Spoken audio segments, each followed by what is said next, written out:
Nere kutxuna Txaika pelikula da. Aurrekontu txikikoa, baina oso handia.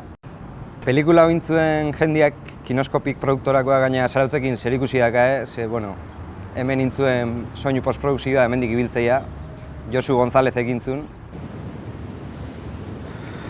Emagaldu baten amodiozko histori bat da, eta bidai luze bat Georgiako estepatik Kazajistaneaino. Histori gogorra, baina politare bai. Eta oso interesgarria da dakaelare bai dokumental bat, making of honek izena hau Como demonios se rodó Txaika.